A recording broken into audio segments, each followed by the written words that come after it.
Hey guys, Grace here for Healthy Place Binge Eating Recovery blog. So good to be back and making another video for you.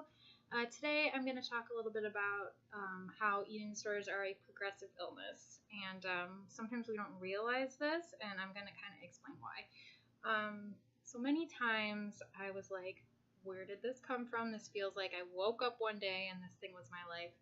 And I was very confused by it, and just couldn't really figure out how it all happened. The thing is, eating disorders do develop over time, meaning they are progressive, and a lot of times we don't notice the signs and the symptoms of them kind of occurring and building up to be where they, when they get to their bad point.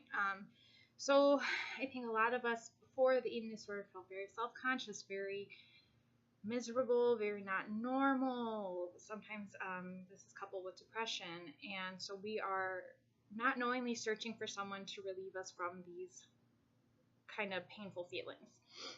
Once we discover these behaviors with food, whether it be binging, whether it be restricting, whether it be purging, we kind of find relief from this pain, and we find a numbness and a way to just like slow our brains down. So initially we get this big relief. Over time, our behaviors become more frequent and a little bit more intense. And because we need more intense behaviors to find that same relief, it's just like with, alcohol, you gain a tolerance to it, so you need more to get the same feelings. So this happens, and then after that, this disorder is taking over our lives because we have become so used to using these behaviors every time we feel a challenging emotion.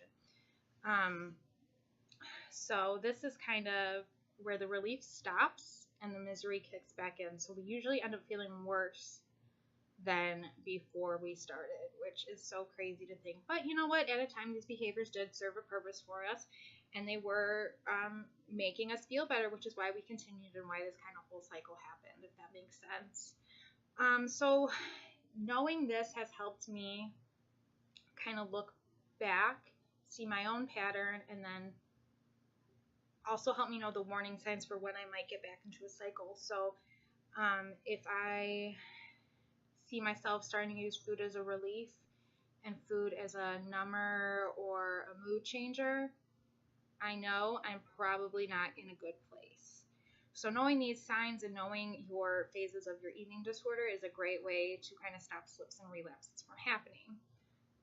So that's pretty much all I got for you today. I will say, now that I've kind of detected my phases, I am able to better stop relapses from happening and slips from happening. So this is really good stuff. So if you need something to journal about how your eating disorder developed, because I promise you, you will see a progression, okay? That's all I got, and I hope you have a great day. Stay strong, and I'm here for you guys. Would love to hear from you. Bye.